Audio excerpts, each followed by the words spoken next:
and welcome to this webinar brought to you by Premier Sports Network. The official title is Striving Towards Organisational Engagement and Wellbeing during the COVID pandemic. And the aim really is to showcase the real life value of flexible learning partners and a systematic, methodical and proven approach to organisational change. Let me take you through the guests that we have on this webinar first of all. Let's start with Ben, if we can, just who you are and where you're from, just to let everyone know. Sure.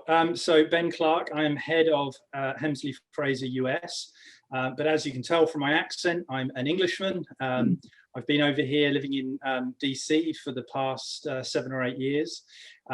And I sit on our, as well as being the head of the US operation, I sit on our digital advisory panel, which is a global institution that thinks about how we can make our sort of digital solution most impactful for our clients.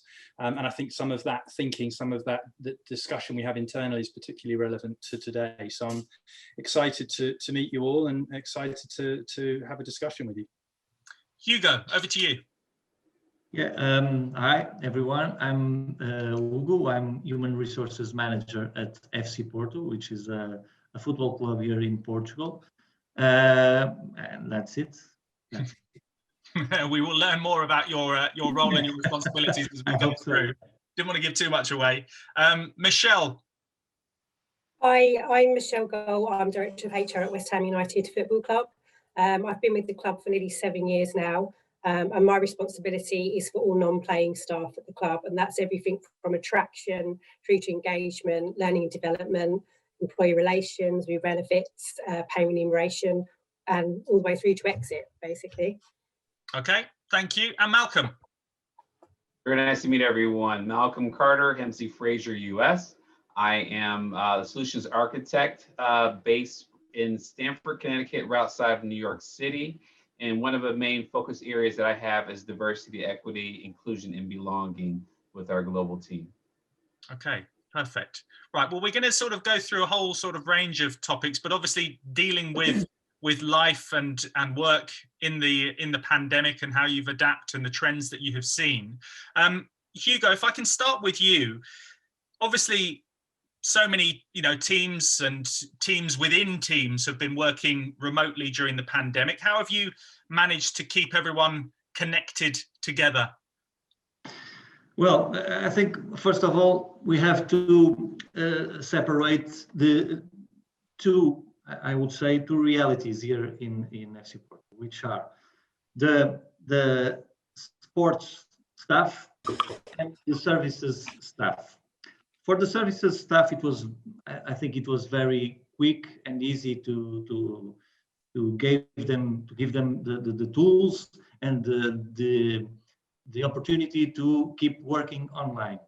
But we had this problem, which was the operational teams, such as logistics, grasskeepers, even coaches, that were unable to keep working online, and this is still a problem for us. Even though they had these online training sessions and other tools that they had idealized, but still, I think for these areas it's very difficult to keep working and to keep our sports area, which in fact is our engine, working, and it was very difficult. I think the biggest evolution that we had was this communication that we had in the first phase of the lockdown in March. We had this the opportunity to establish a task force, and almost every day talk to our board and take some decisions that I think were much more easier to take and much more quick to take than if we were presential. The other teams that were the coaches and the logistics, what we tried to do was to keep them working even online and on online session trainings, and having some activities, especially in March, because all the business have stopped. I think it was almost worldwide. And we try to, for example, the groceries for the players, we were having them and take them to all the players. We gave all players and all staff fitness machines, so they could keep working on their physical issues. And just to finish, for curiosity, we were able to, in March, we were 7 points behind Benfica, which was the leader of our league at that time. And when we came back, when we restart competing, we won the championship, and that was much because of the fitness of our players, and all this stuff were involved in keeping their fitness up to date and giving them all conditions so that when they came back they would be fit, and that happened, and so we won the championship. So two different realities. Yeah, challenges, but then overcoming the challenges did have some benefit in the end, and I suppose it's how people adapted to that. And Ben, maybe if I can come to you, I saw you sort of nodding there and taking that all in and all the information. Is there anything that stuck out from your experiences of how, you know, companies, individuals have to sort of evolve and adapt, and what you offer in your job? Yeah, I think so. I was also particularly nodding because I too bought some exercise equipment at the start of the lockdown, but unlike your colleagues, Hugo, I didn't use it and still haven't. It's collecting dust, which I'm slightly ashamed to admit, but anyway, there we are. No, I thought it was particularly interesting, Hugo, when you were talking about the difference between sort of playing staff and back office staff, or, you know, groundskeepers and folks who necessarily have to be out in the field, so to speak. And of course, we have that similar challenge ourselves, or our clients do, certainly. And it's a very interesting conundrum, because it's actually relatively easy to service a back office, if you like, with digital and asynchronous learning, and synchronous virtual learning, that works.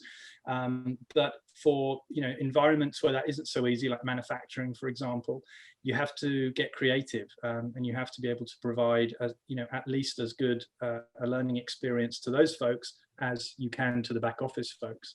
And that's always been a challenge, actually, but I think it has been brought into much sharper focus because of COVID, and it certainly accelerated the need to address that issue.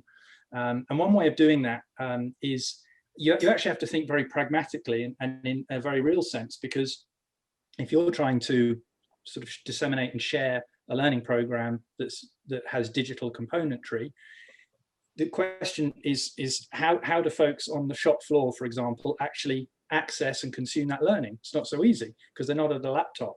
They don't have that luxury. So part of the solution to that, in our experience, is a very robust mobile option.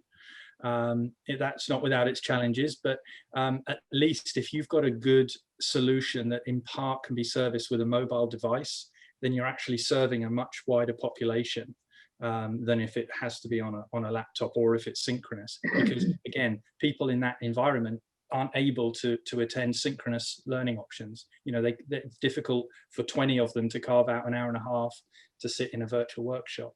So you have to think about, you know, laterally how we give these folks access. And in addition to mobile, it's also things like podiums. So, you know, we've on a retail store, we actually installed iPad podiums for folks in the break room to go in and consume learning. And just little things like that make a big difference, because they suddenly feel invested, they suddenly feel part of a wider solution that the enterprise is enjoying, and it has a pretty transformative effect in our experience. Michele, I wanted to come to you now, just in terms of how you've had to adapt and the the biggest challenge, I suppose, that you have faced in ensuring that everyone sticks together, but also that you're able to get the message across about new initiatives and new areas that you want to push into, I suppose? Yeah, so we kind of went remote overnight. Before that time, working from home really wasn't a thing that we did on a regular basis. Anybody who didn't have equipment, we provided equipment the next day. And then we were up and running on Teams, and we put out guidance straight away on how to use Teams, and also did kind of online learning, pre-recorded workshops and live workshops of how to use Teams and where everything was. We did a lot of initiatives that are still running today. So we launched a Hammers Working From Home initiative way back in March last year now. And that included socials, so daily coffee clubs, lunch hours, weekly socials, which were now kind of online. So the quizzes, the bingos, getting people together, and FIFA competitions. Being a football club, that one was well attended every week, as well as producing young hammers at home. So a lot of our staff were homeschooling as well. So we actually had a parent hub where we provided lots of information of where to go, because a lot of schools at that point weren't set up in terms of their online learning at home. And also a kind of weekly call where we could just all have a rant together, basically, about how we were getting on with that, and sharing tips about what we were doing with our children. And we also launched buddy schemes as well, so an opportunity for staff to support each other and encourage one another. I mean, we work quite closely cross-departmentally anyway, and I found that even being remote from each other, in particular in HR, from my own experience, I worked very closely throughout the whole last 12 months with the operations department and the medical department. So about how we get staff back to work, how people report in if they have got COVID symptoms or they've been in contact with people, with somebody who's got COVID, how we're making the workplace safe. All of the health and safety regulations that need to be put into place, as well as working really closely with our internal comms department. So weekly updates from the vice chairman, particularly in Project Restart in the Premier League, what was going on at that point. They were having weekly calls with the Premier League, and that was being fed back to staff, and just keeping that conversation going, really, and really advocating and supporting managers who weren't used to managing remote teams. So kind of having we've got an internal learning and development department, which we, as part of our West Ham Skills School, is what we call it, and we put together these internal packages to a 6-piece package for managers on how to manage remotely, the signs that they look out for mental health and what to do, how to keep people motivated, how to make sure people have got work-life balance, and really just giving people those skills to be able to do that, as well as trying to adapt very quickly in a new world when it wasn't business as usual. And certainly even now we haven't got a lot of departments still up and running. For example, our stores are all closed. And moving people across to different areas. So if you worked in a store, for example, utilising people in our warehouse and online store, where we've seen a massive increase where people are buying online, and making sure that we are keeping in touch with people who we know are vulnerable. We've only got 250 staff, kind of core staff, not including the players, and they're very small teams. You're looking at maximum of 10 people in a team, and we all know each other very well. And managers, I'd like to think, have those relationships with their staff, and it was about talking to them and actually being very compassionate. People were ill, they had family members that were ill, and it was about the flexible working and just being aware of everybody's circumstances. Malcolm, from your point of view, how difficult is it to ensure that your team remains, operational, and various teams remain operational, but also that you are at the same time looking after their well-being? It's a difficult balance to strike, isn't it? It really is. Of course, having this pandemic is unprecedented for all of us, and really with our team and ensuring that we're moving forward and doing what we need to do to help and support our customers, to support ourselves, is really the communication piece and staying in touch, ensuring that we have, of course, we're using teams like Michele is every day internally but we use all different platforms for all of our different customers and clients that are out there, ensuring that their well-being is good. And I've heard that multiple people on this call to check to see how they're doing. We have, obviously there's been the lockdown in the UK. There are other things that have gone on in other countries throughout the world. For us, is to ensure that we are able to keep up our schedule, making sure that we're on point with what our responsibilities are. But, understanding that, listen, we know that this is difficult for everyone. We need to make sure that you're in sync with us. If there's background things going on, and of course, everyone's seen the kids in the background and the dogs and the animals that are out there, and are saying this is okay because we're all kind of in this together. The other thing that we're doing is, we're talking to multiple companies in different industries, sports here, along with healthcare and other organizations, to see what they're doing and how we can help support them. There are many opportunities for us to learn and grow from this experience. But what we're finding is that different environments have different types of people in it. For example, healthcare, you have people who are working from home, then we have people who are on the front line in supporting their two different types of support that they may need. So when we're in those situations, we want to make sure that they're able to understand the concerns that are out there for those individuals and meet those demands, as well as those who are kind of in the white collar world and working from home. So those are some of the pieces that we want to focus on. We do it and practice it ourselves and support our internal teams, but also we want to go out, talk to different companies, talk to different organizations within industries so that we understand what those needs are and try to support them for the long term as well. Okay, yeah, that's really interesting. Hugo, I wanted to come to you next in terms of, what have you been able to do to try and sort of promote well-being whilst also, and not necessarily, because I suppose with sports teams, so often everything is sort of focused on the prized assets, the players, the management and everything, but the team behind the team is equally as important. What have you been able to do to ensure that everyone is looked after, I suppose? Well, I think our reality is quite similar to what Michele did in his club, in his football club. Of course, everyone has cell phones and good cell phones for communicating, but most of all, we provided some health and mental and health support. For example, our health department created a phone line so that everyone that has COVID or any doubt about COVID could call our doctors and our health staff.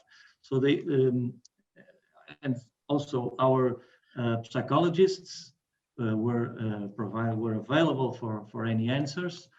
I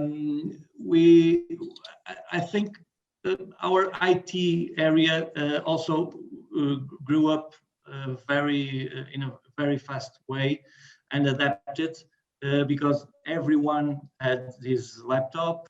Everyone has an account created in online meeting systems, which is WebEx.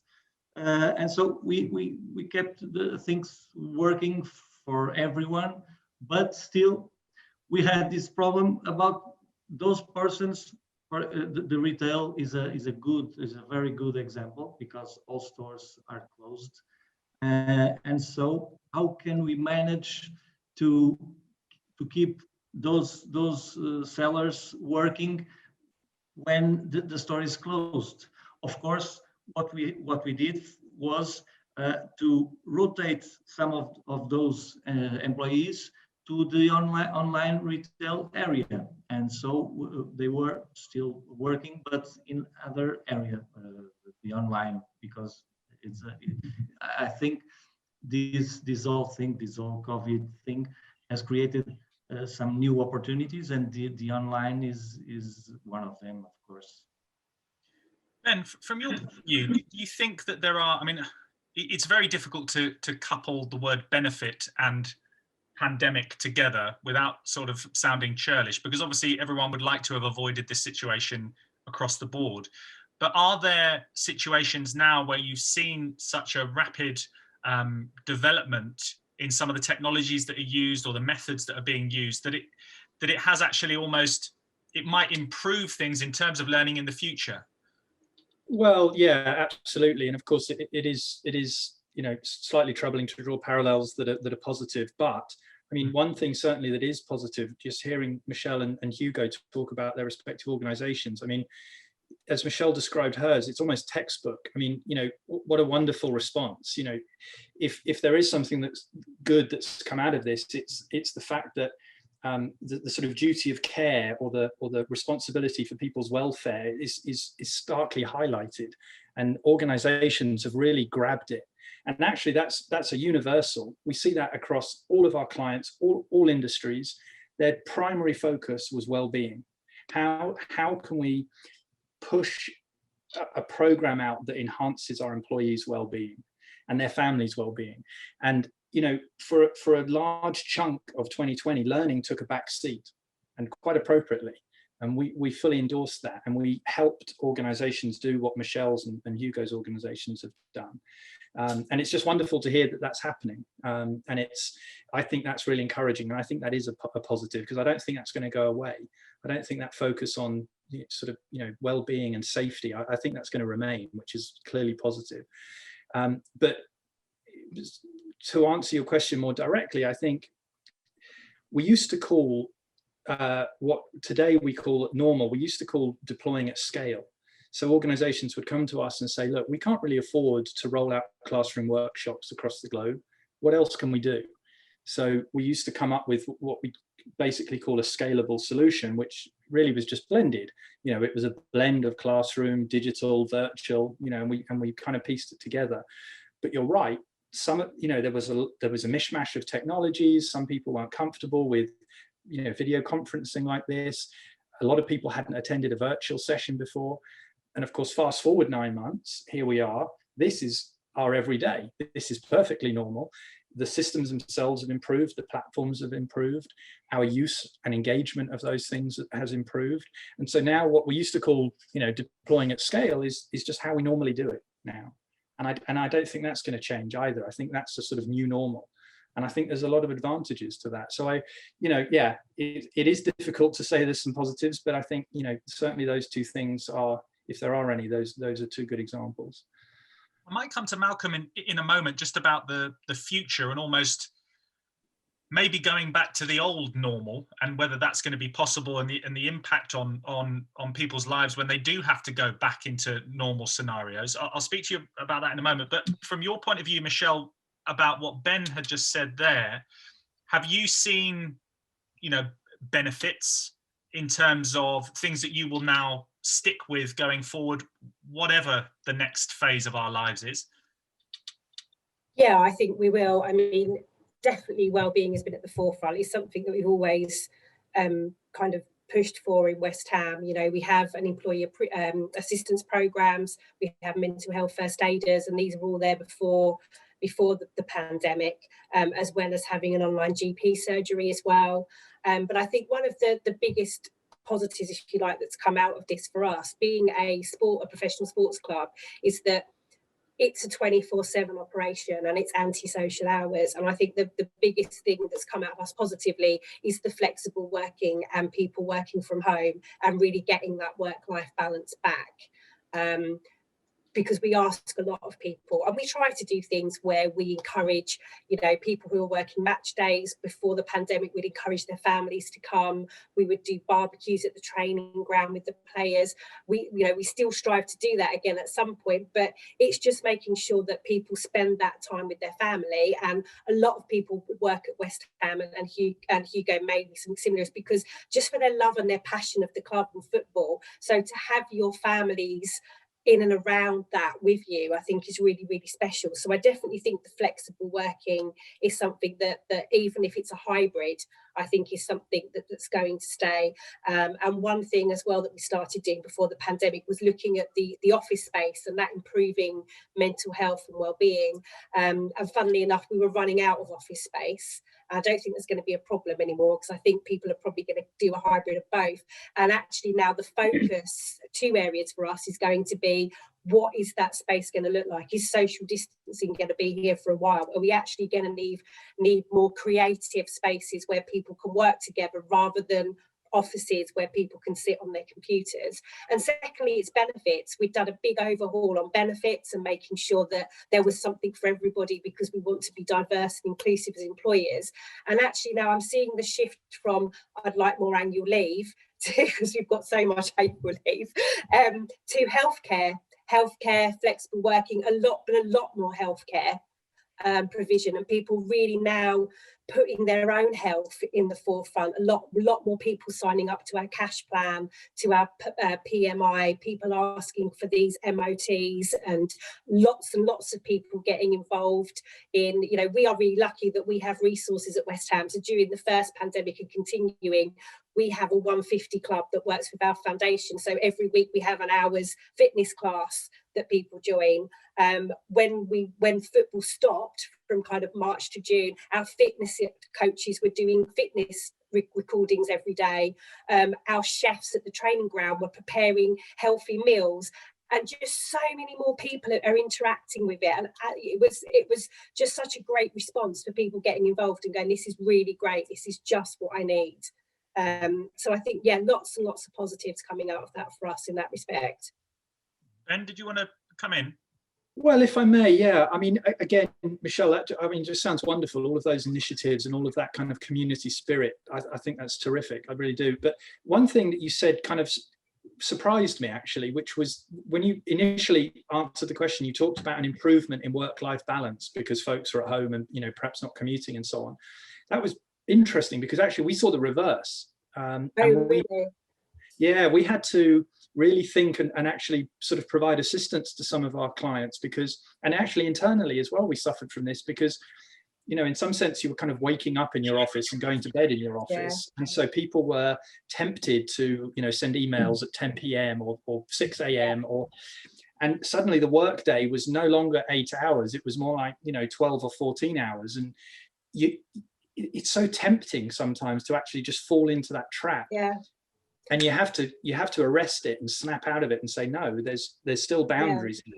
And that's a lot of work that we did with our managers. So, you know, it's not been 100% plain sailing, but we did actually have to go back and kind of put together do's and don'ts for meetings as well, but for managers as well. It's like, understand when people can work. Going back to that, we have children homeschooling, we have care and responsibilities and everything else that's going on. So it was like, speak to your team. We don't expect them to be there kind of 9 or 10 hours at the computer. If people don't need to work a particular time, tell them, so they're not sitting at the computer waiting for work. And also being really quite rigid with managers and saying at 5, 6 o'clock, if you're not, you know, if there's not a game or anything, stop. Don't be emailing your managers either at 10 p.m. at night. If it can wait till 9 o'clock the next morning, don't send it. And it was really getting those messages across and really, really getting managers to role model that behaviour as well. Because if your manager's sending you something at 10 o'clock at night, you know, everybody tends to then do the same thing. So and I think being in that industry, which is 24/7, I think a lot of people were actually quite thankful, as you know, that they were actually being told, stop, don't do it. Calm down, and because otherwise you kind of feel like, should I be answering this now, should I be doing it, do I have to show them that I'm working? And I think actually we've all taken a bit of a breather and kind of gone, you know, we're not at work and we're still all working and we haven't run away. You know, everybody's doing things and we can trust everybody. So I think that for us has been quite positive, actually. Yeah. I might ask you about the delineation of, you know, work and life and everything sort of being blurred into one in a moment's time, but I wanted to come to Malcolm about that point I mentioned about, you know, how offices potentially, you know, if companies haven't already made a decision. I know some big companies have almost made a decision to say, well, look, we're not going to go back to offices because it's not fitting anymore. We don't need it. But when companies do go back, do you see a completely different sort of life in offices that are almost there simply to ensure that there is some sort of face-to-face interaction, rather than, as Michele said, sitting in like battery hens, just working away in little boxes? Yeah, I think the world is changed forever to an extent, and it feels like every 10 years or so we go through some sort of transition. In the 90s, it was the whole internet boom, and that created a culture work-wise in terms of enjoying work and having fun and still doing well. Then things changed at that point. Then we kind of went back. Things that happened 9/11, security that we went through, and cybersecurity, and as well as general security, financial collapse that we had as well, that globally became a concern and issue, and how that changed how people dealt with business-wise. This is a combination of everything. This pandemic has created the cultural concerns, the social concerns, the financial, the business concerns. And I think what we're looking at in terms of the future is going to be a change for all of them within the workplace. How we socialize with people will change. How we continue to do business will change. And it may not be necessarily for a bad thing. It may be a shift in culture that allows us to understand balance that we need, to understand how we can still be competitive, but still have concern for others. I've seen an approach that has worked really well, where organizations are really talking together. I mean, look at this call here, having two different football organizations coming together to share ideas. We're seeing a lot of that with our clients and organizations that we're working with, and even those that we aren't working with right now, and sharing kind of the ideas and how we're able to do things together. One thing that Ben and I do is we have social time with our employees in the US. If there's a birthday, we will have a happy hour and at the end of the day. And we're conscious of people in different time zones as well, and to be able to socialize that way. When we're in the office will change. We're not going to be necessarily 100%. My brother works for one of the major television networks in this country, and his group, they were 100% in the office all the time. They went 100% remote and became much more effective as a group. His CEO is now saying, okay, maybe we need to figure out some sort of flex integrated situation where people rotate their time in the office and time away. You still have the social interaction. I think what's key is still having concern for one another when you are making that mix. How does that look? And still being conscious of the mental health issues that are out there when people are dealing with some of these changes.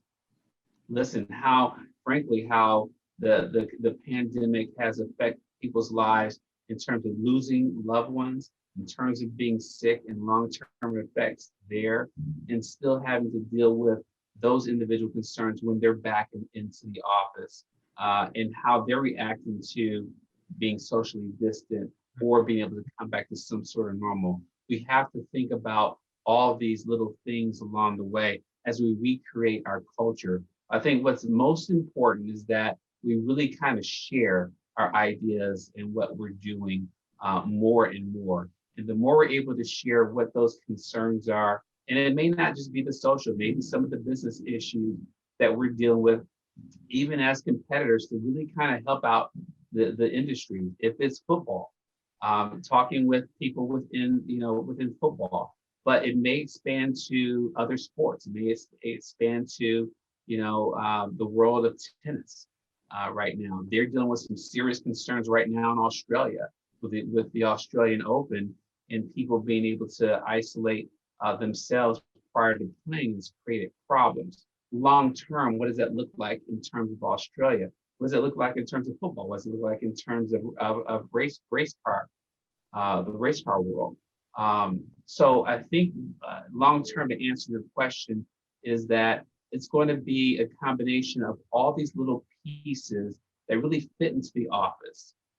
But if we're able to continuously, talk to one another and understand, what best practices are, then we'll start creating a culture that I believe will stay for the long term. And it will look very different than what we've done in the past because of how much it's really kind of impacted ourselves personally.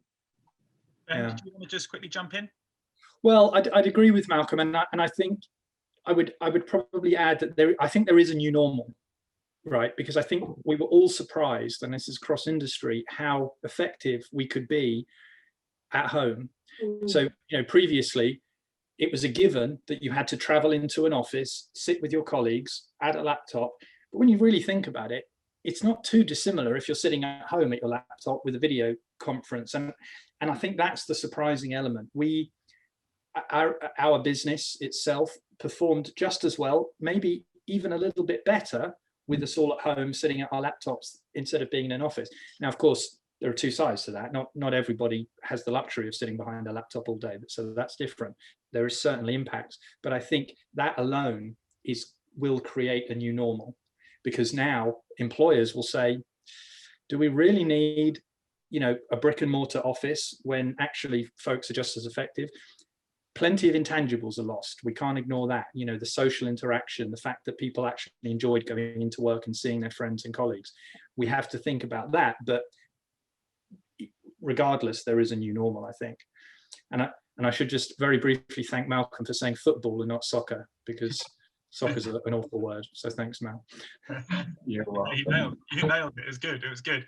Just a final point from Michele and Hugo. I mean, from your point of view, Hugo, I know, with football, it is very much the here and now, the next game, the result, making sure the players are here or there, or logistics and all that sort of stuff. But have you been able to try and look ahead and work out what the future holds? Well, I think I've been doing that from 9 months till now, but I haven't still figured it out. What I think is my concern right now, I have two concerns. Okay, first one, I believe in flexibility. I believe in working from home, but still I haven't found any tool that allows me to supervise work as well as I would like or I wish. I haven't found that tool. Perhaps it will exist, but still I haven't found the perfect way to give managers the comfort of knowing that everyone is doing his job correctly. That's my first concern. The second has to do with our specific reality, which is sports and football. I think tennis is the same, is a good example. And that's how do you keep the flame of the passion alive, being online? Because I think the passion has much to do with being present, feeling being in a football stadium is a total different experience from being at home in my sofa watching TV. And at this moment, because there's no public in the stadiums, we are watching our club, our company working every weekend from a TV. And I think we won't handle the decreasing of our passion if this continues like this. I think it won't. We will get to normal, I think, very quickly. But I think we can't be as much passionate as we are when we are present. I don't think if I explain myself. That's concerns. I completely appreciate what you're saying. That human contact is something that is so important in in the workplace, in social atmospheres, and especially in sporting spheres as well. I've been to so many football matches recently, and it's soul destroying, to be quite frank. Watching football in stadiums without fans, it feels rather pointless, but it has to go on because it is a huge industry. Michele, obviously, just a final point from you. Can you sum it all up in terms of, maybe that there have been some positives to come out of this, and maybe when everyone does go back, there will be more of a prioritization of looking out for one another, because we've been doing it so much recently. Yeah, definitely. I mean, going back to the fact that football's here and now, very much is what happens on the pitch. It's evidence last night for us, unfortunately. But obviously, I hope, we're doing very well. So our focus at the moment is Europe. On the football side. On the business side of things, though, I think one of the key things that I've been working on over the past few months, when we don't have match day staff, when it's not business as usual for a lot of the business side, is about adapting, and it's about how things are changing. So within my department, it's about looking at new systems for communication, looking at new ways of sharing information, of what we're doing within HR, how we are talking to people, what we're talking about. And a big part of that for us is about equality, diversity and inclusion. That's been a really huge part. We are in Newham, which is a highly deprived area in London. And we have a very diverse workforce. So there's a lot of things that we're doing within the community already, within our Players project, but also looking at the staffing. And for us, bringing everybody together under equality, diversity, inclusion means that we've had lots and lots of conversations about what we can do better, where the barriers are, how we can overcome those together. And I think actually it's brought a lot of togetherness as well. So for us, that has come very positive. So yeah, I think for us it's about adapting and changing, particularly if the new normal is one that maybe isn't always at home, because I think everyone I speak to now is sick and tired of lockdown. So I still think there's going to be an element of people seeing one another a couple of days in the office and then working from home as well. But I think as well that togetherness and really pushing through some difficult areas and kind of coming together on that and sharing, I definitely think that's at the forefront, particularly from where I'm looking.